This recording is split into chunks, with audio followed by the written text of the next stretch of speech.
இந்த காட்சிகளையும் பாருங்கள்.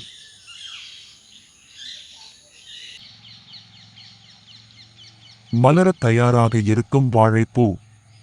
அதே வாழைப்பூ அழகான வாழைக்காய்களை உருவாக்கிய தருணம். இயற்கையில் எந்த மாற்றமும் ஒரே நாளில் நடப்பதில்லை. பொறுமையாக காத்திருந்தால்தான் ஒரு பூ கனியாக மாறுகிறது.